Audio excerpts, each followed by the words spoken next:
Hassan Ahmed Khan, the head ALM Money Market and International, and Syed Akbar Ali, the head of Capital Markets and Investor Relations. The format of today's call will be a management presentation followed by a question and answer session.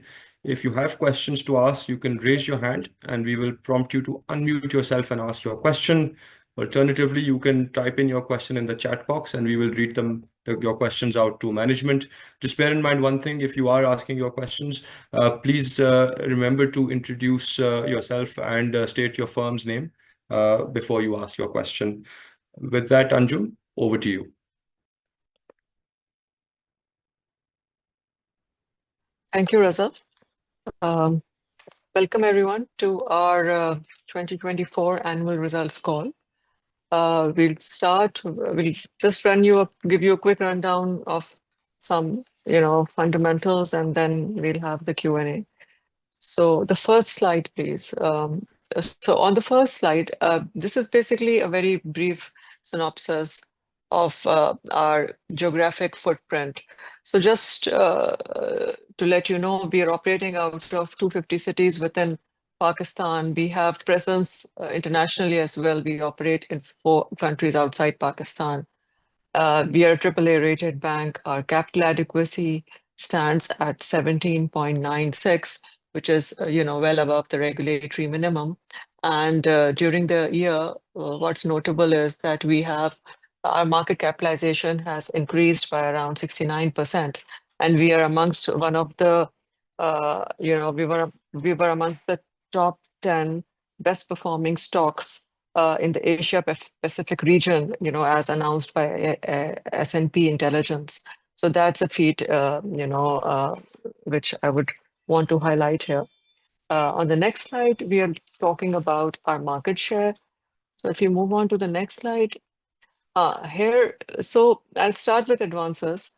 Advances market share stands at 8.1%, and this is on the back of 49% growth year on year. For deposits and current deposits, we've maintained our market share. It's around 6.4 to 6.7% range. Our SME space, we have a market share of 7%. And in the consumer finance space, we are amongst the top 2 players in the market, both in terms of the share of wallet and in terms of new disbursements. One notable point to highlight here that in the treasury domain, we have been ranked as the number one primary dealer by State Bank, 3rd time in the row last year. So that tells you about the treasury volumes which we handle. As regards remittance, we are the 2nd largest player in this space, and our market share has improved to 15.6%, up from 14% last year. For trade, we are also holding up. We've maintained our market share. Overall, it's 8.4%, with imports constituting, we captured 10% of the market share under imports and 5.4% under exports. You could go on to the next slide. Next slide, please, Raza. Yeah, thank you. So here we're talking about our touch points, and both the digital and physical touch points. So these include branches, these include POS and acquiring network, and of course, branch banking agents as well. So looking at branches, our branch network at December end was 1153. We opened 129 new branches during the period, and roughly 36% of our network constitutes Islamic branches. We are also serving 8.7 million customers through these touch points. That's a growing figure, year on year, 37% up. We can move on to the next slide, where we have the balance sheet, the financial position. Just the backdrop of this. So we all know that in the second half of the year, the strategy of the banking industry was towards managing the ADR. So the balance sheet positioning was influenced by the ADR dynamics in the market. So hence you see that, our advances have grown aggressively. So around 50% growth year on year. We closed the book at 1.1 trillion. And for deposits, there is subdued growth. So we are up 2% year on year. So we closed the book at 2.1 trillion. And as part of the re-strategizing which we did for deposits, so we've sharpened our focus on deposit quality, on improving the cost of deposit, and our focus now more is on building averages. And that would remain the focus going forward as well. The other theme for 2024 was, of course, declining interest rates, and our treasury, as a result of that, took positions. Sorry, thank you. So our treasury, as a result of that, took positions. They have been doing book building in the fixed income bonds, and some of those positions were backed by borrowing as well. So we see that borrowings have gone up to 1.1 trillion, and we've done some book building in investments, and the book is at 1.9 trillion. Our next slide is about the P&L. Now, PAT of 38 billion and 5% up year on year. Needless to say that it would have been much higher if the incidence of tax had been lower. But apart from taxation, the other theme for the year was, of course, spread compression. And we see that in the net interest income line where, the net interest income is flat or 1% up versus last year. And the spread compression basically was offset by volumetric growth, which we posted, and the key contribution in revenue growth came from the non-interest income line, and that's basically because of capital gains. Capital gains are significantly up versus last year, though we also have contribution from fee commission, which was up 11%, and our FX income was up, and so was our dividend income. So overall, revenue was up 11%. So admin expenses are up, and now a couple of things here. Firstly, there is a one-off accounting adjustment, which under IFRS 9, which though has no impact on the bottom line, but it has resulted in grossing up of expenses and income. So there is that element in that line, but otherwise this line has been impacted by a usual item. So basically, network expansion. We opened 129 branches in this period, and we opened around 130 branches in 2023 as well. So those branches are also giving full year impact. So around loaded cost of 230 branches coming through in this line. Apart from that, we are coming off a very high inflationary environment, and the prices, of course, don't go down. So inflation has impacted that number. Then there are some marketing expenses. We've got increments, hiring. We gave our staff tax adjustments. So all of that is, reflecting in this line. Looking at provisions, our provisions are less than last year, though if you look at it on a gross level, the provisions are not lower. It's the recovery which is higher. We even made some subjective provisions on this period, but the recovery is significantly higher, and some of it was because of the debt swap arrangements which we've entered into. So hence, significantly high recovery, leading to this number, lower number this year. Now, when we look at these results quarter on quarter, so the theme is the same. I will just talk about NII. So NII for the last quarter was influenced by, of course, as I talked about the market dynamics. So there was some, pricing distortions in the advances which were extended in the last quarter of the year. And that has impacted this line. But that distortion was also to some extent offset by the IFRS 9 adjustment, which has increased the NII line by 2.7 billion. Apart from that, it's the spread compression which you see, reflecting in this line. And that's a factor of declining interest rates. Non-interest income, again, lower capital gains. The rest of it is, I think, the same theme which I've spoken about. So we can go to the next slide, where we have the ratios. So when we look at the trend line for ratios quarter on quarter, we see that they're moving in tandem with the rate cut. So all the yields are down, the cost of fund and deposit, that's down, and hence spreads show compression. So spreads, ROA, ROE, cost to income, they've all started to normalize now, we would say, because we are coming off a period of extremely high uh, interest rates. And as the interest rates start to come down and normalize, these numbers are also going to normalize. But our ROA still remains at 1.2 and ROE is 28%. I have to, of course, mention the NPL ratio, which was 3.7, and the coverage, which is very, still very sound at 111%. We can move to the next slide. There we are showing our digital initiatives and digital KPI. So looking at this pie chart, it shows us the digital throughput, and this digital throughput includes the digital offerings of our, other than digital segment as well, for example, cash management, credit card, the acquiring business. So we've handled 9.5 trillion in volumes through our digital channels. And there's a 60% increase year on year, which is very, very significant. The key contribution is, of course, from our Alpha app, through which we got 4.4 trillion of throughput, and the cash management itself, 2.7, and our ATM, CTM channels, which is like 1.3 billion.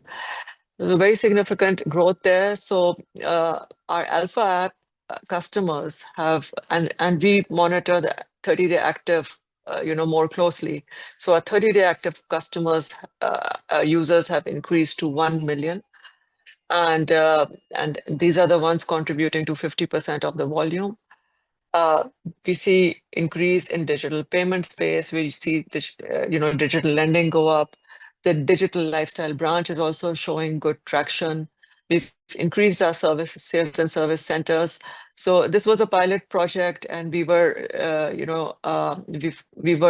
I think we opened four of these service centers were live up till December, but there'll be more coming through because, we are happy with the results of the pilot. So we will be opening new sales and service centers this year. And G2P space and corporate solution, where Alfala has the largest mandate in terms of BISP. There, the volumes have also increased significantly. We are up 40% year on year. So I think that captures most of what I had to say. So we could move on to the Q&A. Raza. Right, Anjum, thank you so much for that. Ladies and gentlemen, as a reminder, if you have questions to ask, you can raise your hand and we will prompt you to unmute yourself. You can introduce yourself and your firm and then ask your question, or you can type in your questions in the chat box and we will read them out to management. Anjum, we do have a few raised hands, so I'm going to ask Raza Inam to unmute himself and ask his question. Assalamu alaikum. I'm Radha Inam from MCB Investment. I have basically two questions on the deposit composition in the last quarter. In the last quarter, the local current deposit of Bank Alfala declined by around 44 billion, by around 6%. So I would like to know the reason for the decline and what is the sustainable current account number going forward. And my second question pertains to the saving deposits. All the other banks mostly shed their saving and fixed deposit to meet the ADR targets.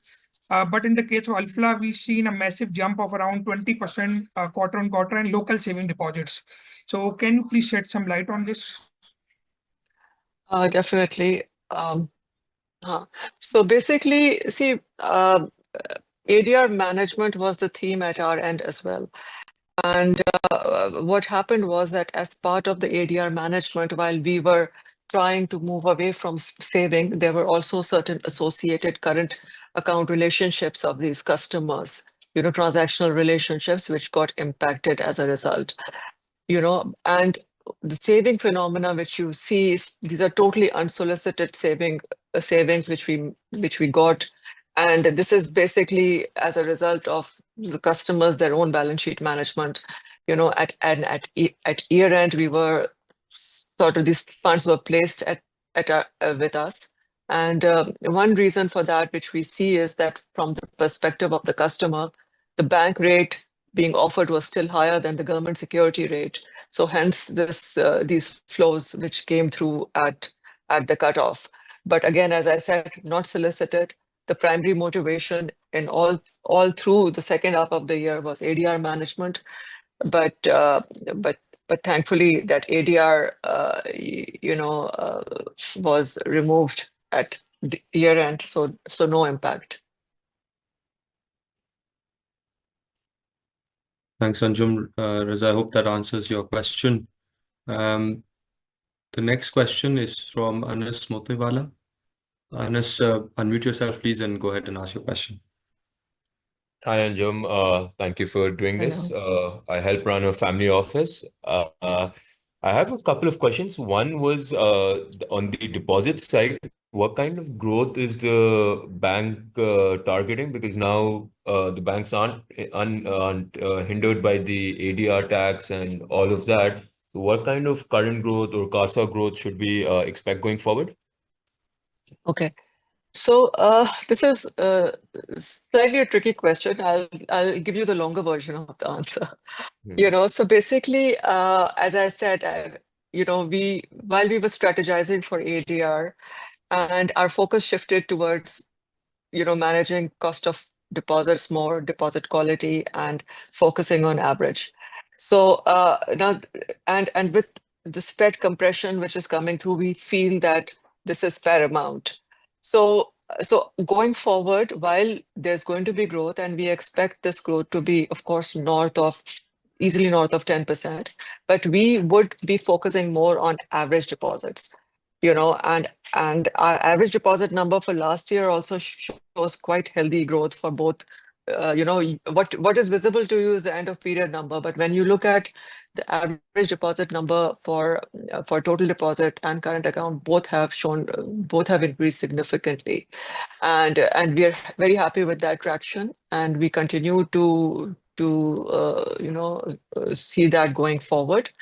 And so in terms of the end of period numbers, which you'll see probably be in the range of higher than, it's a double-digit growth, but higher than 10% definitely, but focus will be more on averages. Yeah. No, please, Anjum, you were saying something? I'm sorry. No, I I was interrupted you. was there a second part to your question which I missed, or did I have a take? separate Yeah. question on Yeah. the digital side of things, but I take your answer that around 10 to 15% growth. Are we planning any sort of branch expansions this year? Yes, so there are certain branches in pipeline of this year which would come through, and the branch expansion plan for next year is not as aggressive as it was this year, but we could see possibly 40 to 50 branches come through, because there's some of the spillover of this year's branches as well, which will be going live next year.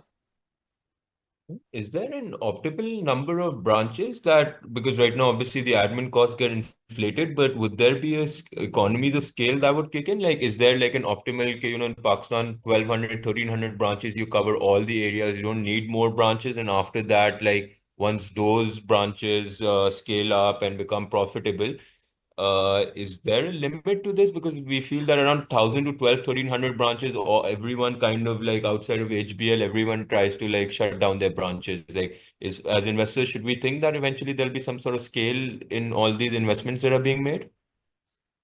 So it's basically about having a touch point. The question you've posed is something which we debate internally, in all our strategy sessions. And it's all about, whether we have adequate presence across, in all the key centers. And these branches are still useful for customer onboarding. So while we have all the digital tools available for deepening the relationships, we even have a proposition to open accounts through the digital, our online solutions.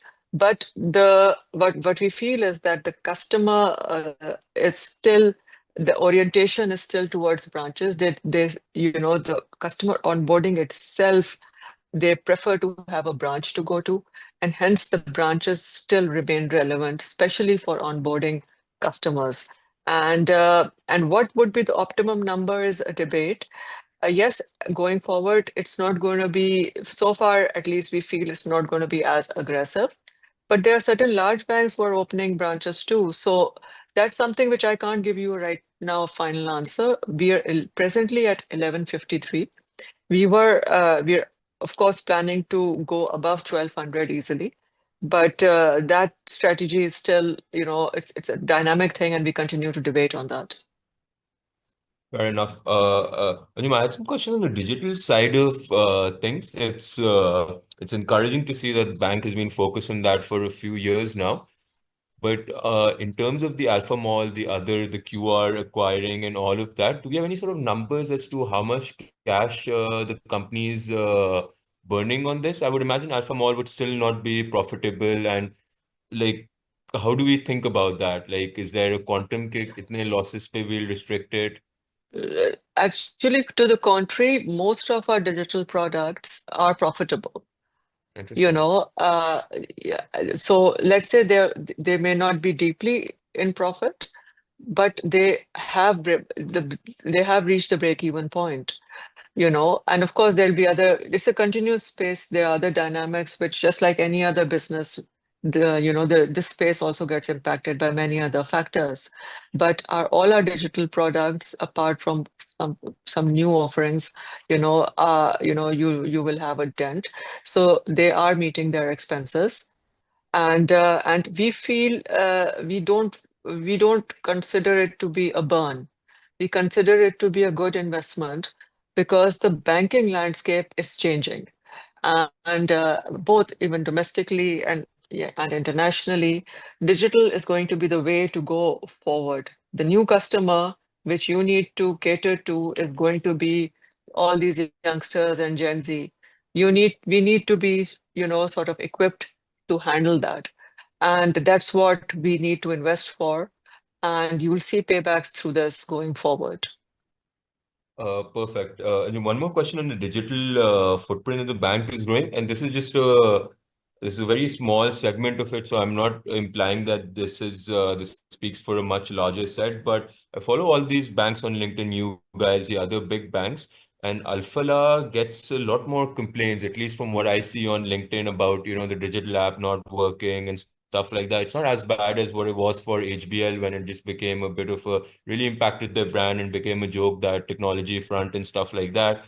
But I'm kind of seeing that with Alfala right now. So in terms of like, is this something that management focus? Is there something that's being done to address it, that there are less complaints on the app side and stuff like that? Or is this just something on LinkedIn, and LinkedIn is just highlighting this, like, just something that came up quite a bit and was worrying me. So I thought I'd ask how to think So, about that. really, thank you for bringing it up. And, if you have a specific query, you should, of course, reach out to us, and we will ensure that it's sorted out. This phenomena, I'm not sure whether it's just recent or it dates back a couple of months, which you are talking about, because we were in process of relaunching Alpha. And, we have relaunched it, and we feel that, now the rebranded, relaunched Alpha has much less issues, but if you have anything specific which we could help you with, or so do share, and our teams will be in touch to sort it out. It's at the end of the day technology. We have, uh, as I said, invested in it and revamped it and relaunched it. Now we feel that the traction and the feedback which we are getting for Alpha and the complaints have reduced.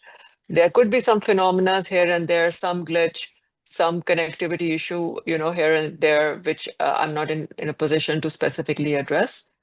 But uh, but do share specific feedback, if you have. Fair enough. Anjum, I just have one last question. In terms of the dividend, we got a 2.5 rupee dividend for this quarter end. Is this what we should expect going forward, or is the bank following a policy where you have consistent dividends for the first 3 quarters and maybe a different one, or should we expect that this is now the, steady state dividend expectation? Well, and what answer do you expect from me to this question? That it's a board decision and I can't help you on this. There you go. Yeah, there you go. You got that right. So at the end of the day, all I can say is that, bank is, positioned very well. We will continue to give dividends. We will be giving quarterly dividends. What that number is going to be is a board's decision, and exactly, you captured it well. So thank you for your Thank you. question. Thank you, Anjum. Thank you for your time. Mm.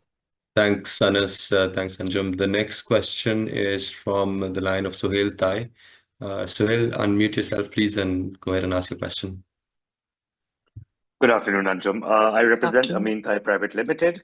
I have two questions, specific questions. You mentioned in your annual report that the cost to income ratio was adversely impacted due to some of the new initiatives of the bank, but those are expected to normalize in the long run. Can you give us a target for what your target for cost to income is for the long run? And the second question is again from the annual report statement. You mentioned that you expect profitability to normalize with the interest rate reductions. Could you elaborate a little bit more on what you mean by this term normalize? Okay, surely. So, see, let's talk about cost to income first. So basically, Alfala has a full-fledged, it's a retail bank, commercial bank. We have a very diversified product suite. And I just, while answering some of the questions, I highlighted that we will continue to invest, and we are an ever-growing bank as well. So while some of our old initiatives are paying back, like we were talking about digital, we have payback from digital already, but there are new initiatives for digital as well as other business segments which we've conceptualized now, and we're investing in now, and that will have another payback. So this is a cycle. That's what I'm trying to say. So it's a cyclic thing, but for a bank of our size, and depending on and offering, and depending on the interest rate cycle, which cycle we are in, because that has a very significant impact on the bank's cost to income. So the normal standardized range for us would be around 55 to 60% is the normal standardized rate for. You would never see a retail bank, even internationally, operating on a normal BAU scenario of less than 50. That doesn't happen because it requires infrastructure, and so that's what we're looking at. And mind you, while the interest rates have come off, we also went through a very high inflationary environment, and the prices are not coming down. The prices are there at that level.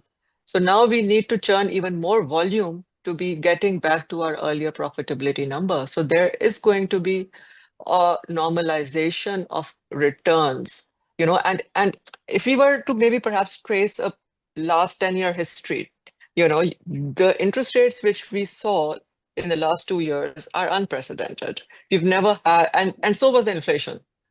So was the inflation, and the rates and the returns which the banks posted in this period cannot be considered a normalized return, and that's what I mean by these things normalizing over a period.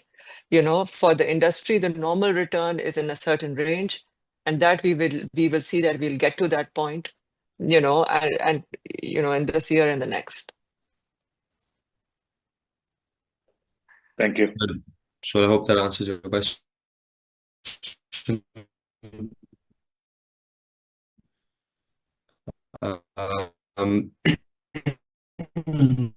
The next question is from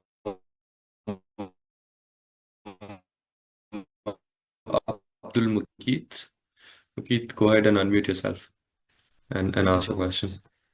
This is Mukeet Nain from NBP Funds. Sorry, you're not too audible. Closer to mic. IFRS 9 impact on operating cost was around 2.7 billion in CY24. So just wanted to understand, is there any recurring impact of IFRS 9 on operating expenses going forward? And by doing that, by charging 2.7 billion in operating expense, was there any positive impact on your NII, net interest income? Yeah, definitely. So as I said, this adjustment had no impact on the bottom line. And earlier we were used to do accounting on net basis. So simply think of it as gross accounting. Now we are, booking income as well as recognizing cost. That's the phenomena which you see under IFRS 9, and the impact of that is sitting in NII. And yes, it's a recurring impact because now going forward, the accounting is going to change, and uh, any new disbursements which we do, in this head is going to have the similar classification. So this will be a dynamic number, but again, no impact on bottom line versus any of the earlier years, because it's just classification, grossing up. Yes, right. My next question would be that if I take your operating expenses cost, it has increased by around 29%. If I exclude the impact of IFRS 9, it still has increased by 25% year over year. So just wanted to have your view on future outlook, like what can we expect increase in operating expenses going forward in CY25 and also in the medium term. Okay, so the last quarter is always a little bit unusual because, apart from the IFRS 9 adjustments, there are catch-up accruals and other things, branches going live, all adjustments because of that. But on an ongoing basis, the branches, for instance, just to sort of make it simpler for you, the branches we opened last year are going to give a full year impact this year. Our new initiatives which are kicking in, which we initiated this year, will give a full year impact this year. So the cost is going to increase this year. We have some other initiatives planned as well. And we expect the cost to income to be roughly, as I said, in the range of 58 to 60% for this year. All right. Thank you.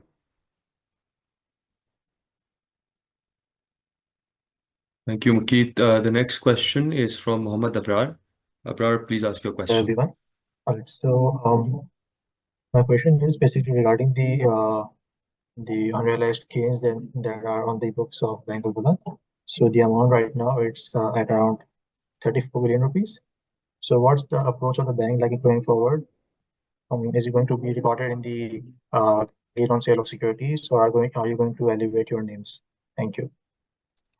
So that's not something which, it is locked in. This is something which our treasury will decide as they see the opportunity and whatever they're forecasting. So I'm not in a position to say okay, how we realize this number. So it's going to be either of the two. Sorry, can't share more about that, about the timing of that.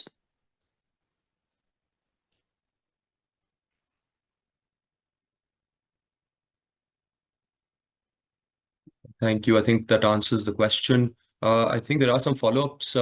Anas, do you have a follow-up question? If so, please please unmute yourself and ask your question.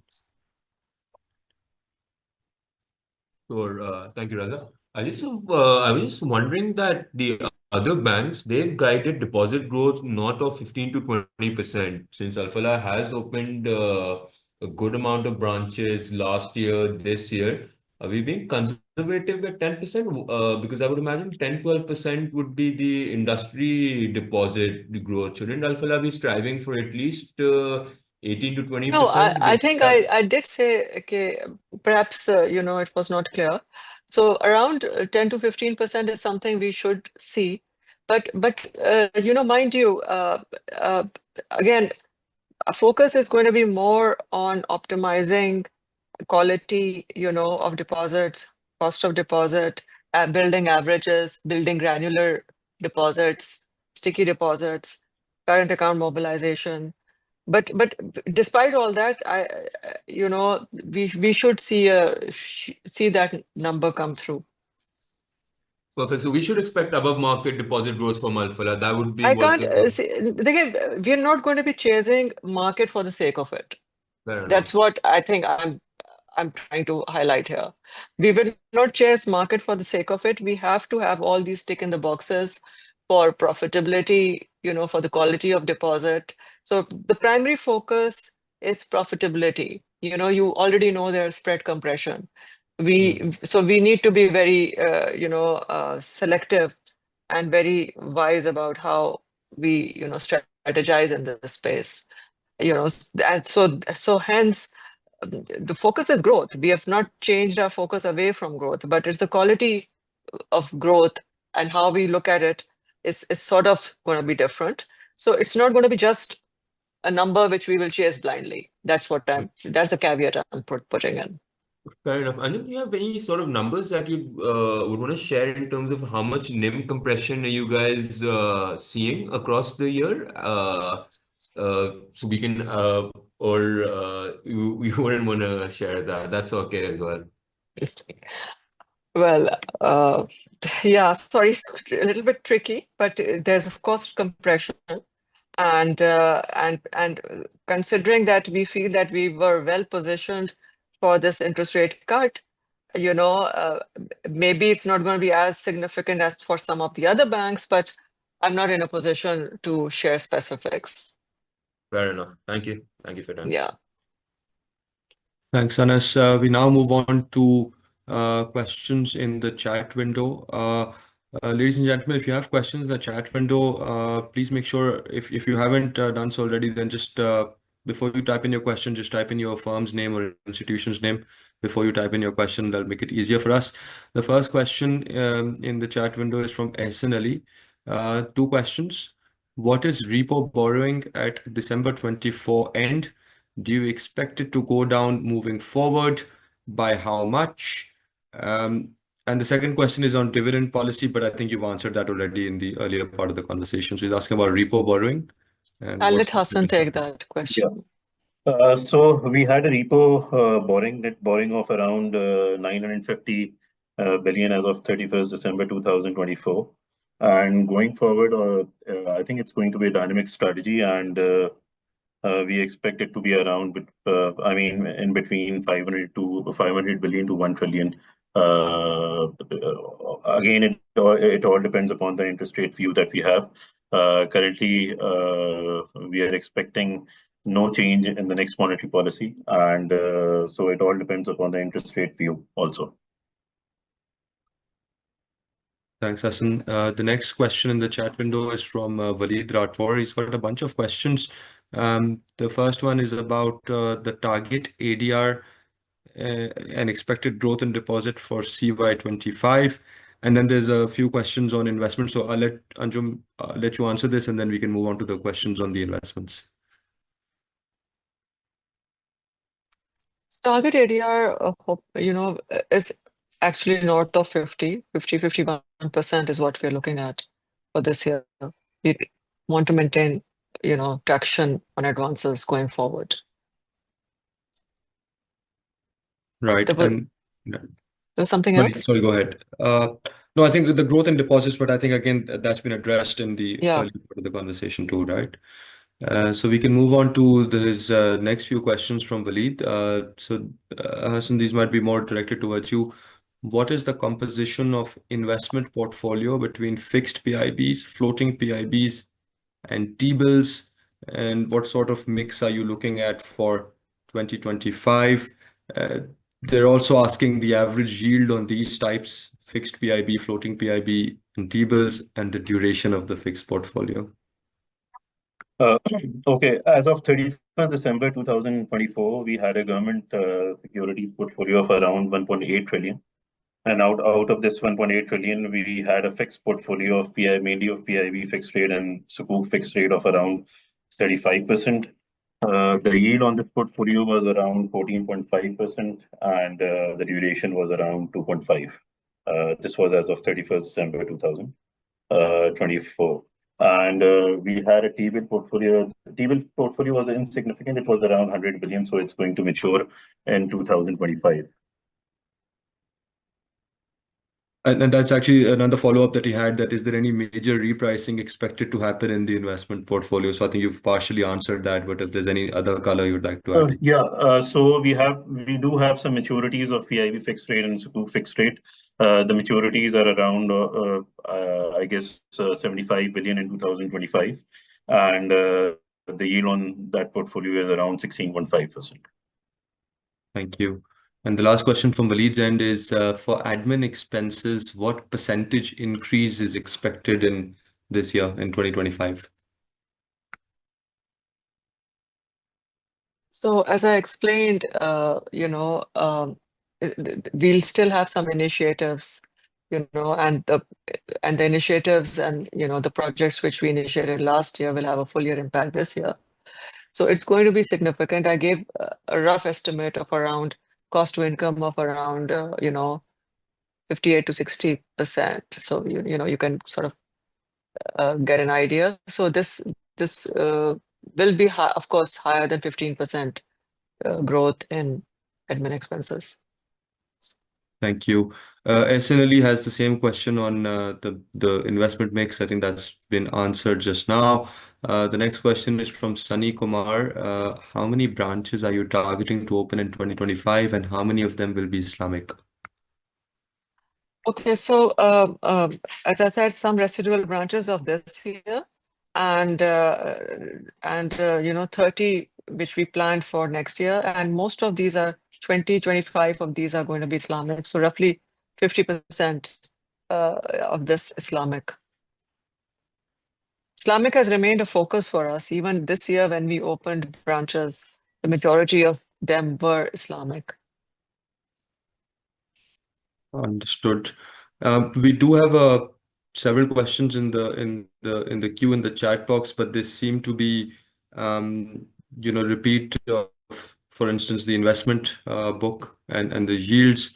Hassan, you did mention there's a question from Saad Iqbal, your opinion on the next monetary policy. I think you've stated that, but perhaps it might help if you can repeat that, and maybe what do you think about the rest of the year?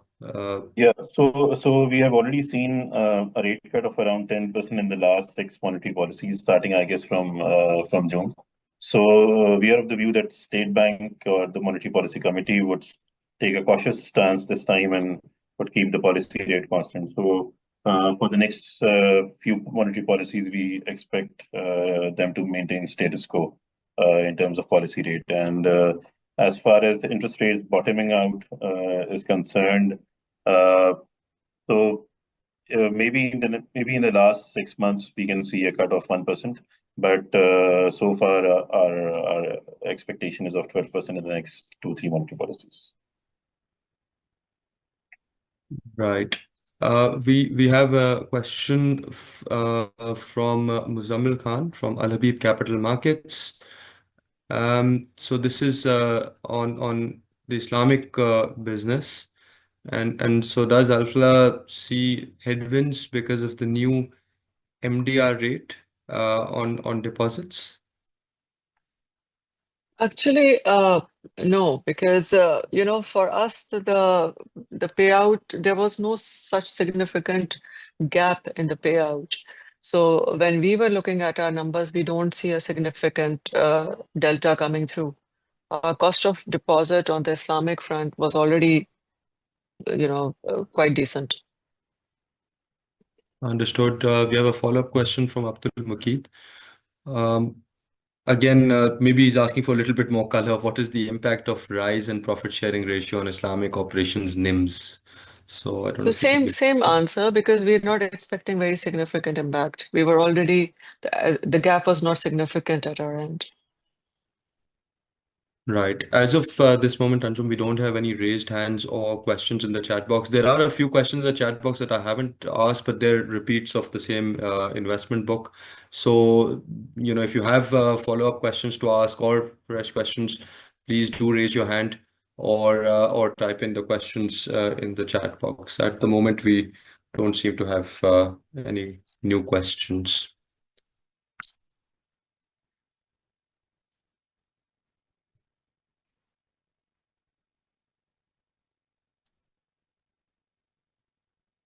Anjum, while we wait for questions, maybe I can jump in and quickly ask. And I know you've answered a lot of questions on deposits and the mix, but really, I mean, recent dip in current account mix, that's more a function of the ADR tax. And do you think that normalizes? Because Alfalah has historically had a fantastic current account mix, one of the highest in the industry.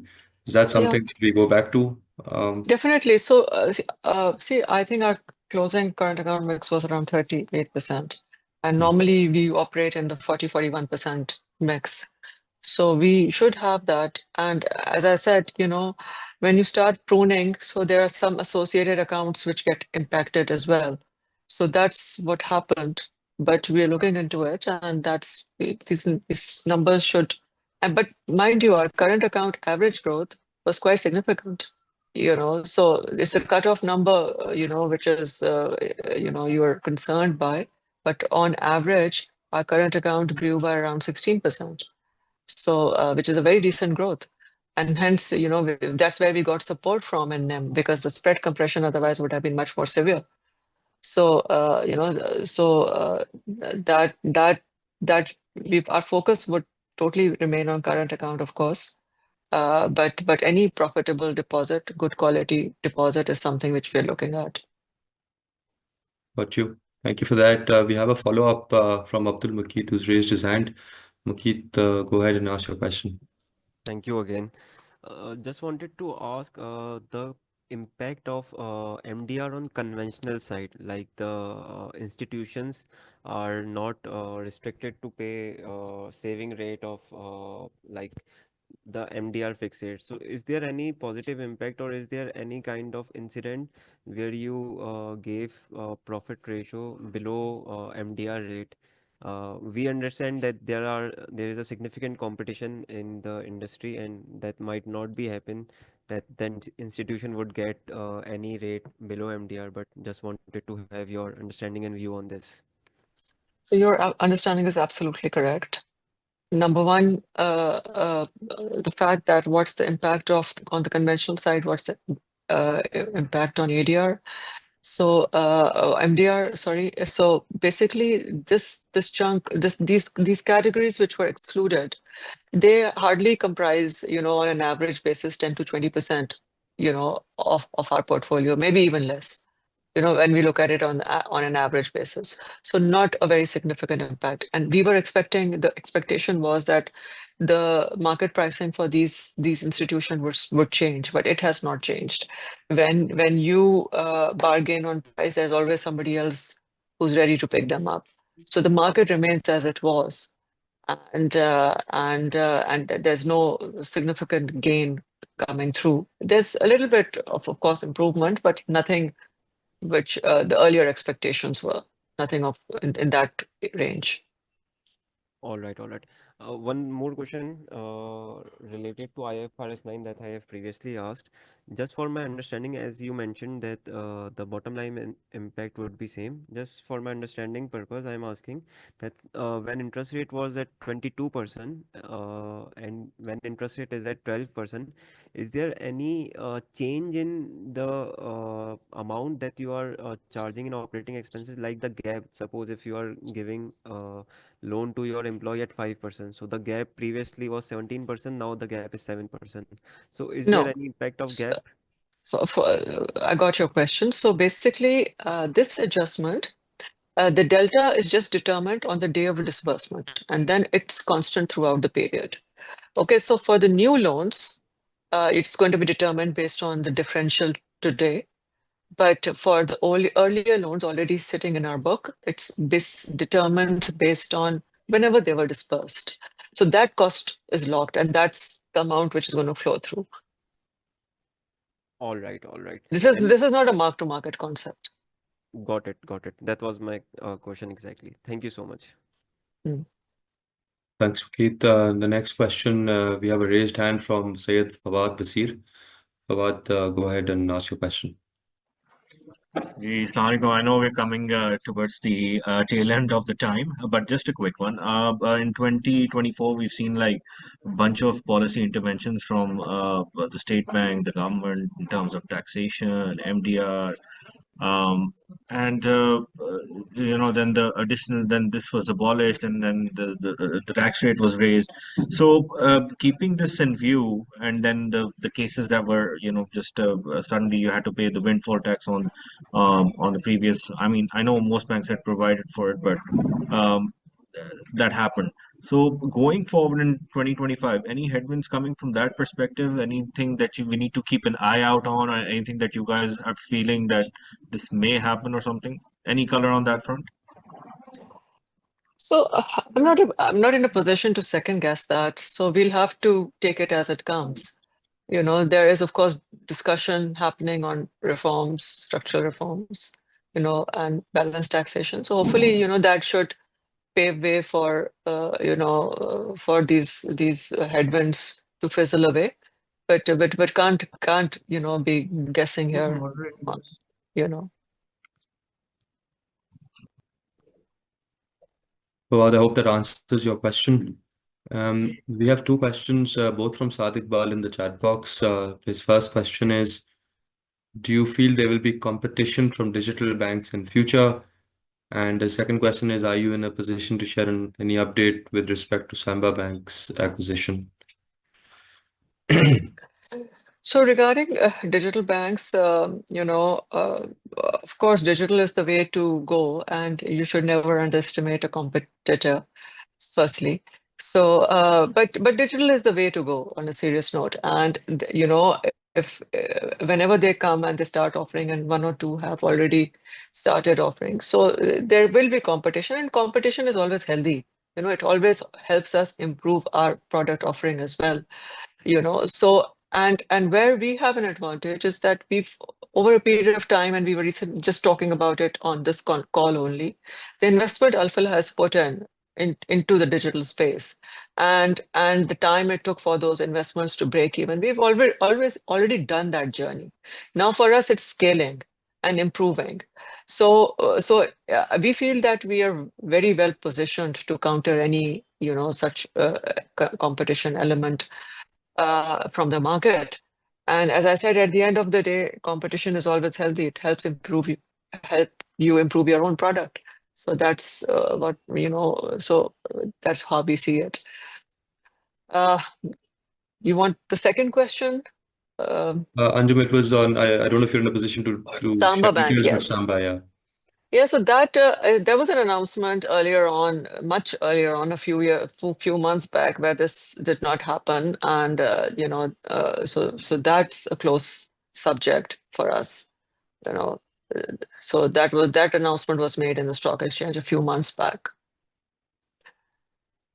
Understood, Anjum. At this point, we don't have any questions, either raised hands or in the chat box. And since we're nearly an hour past the start mark, maybe we can bring this today's call to a close.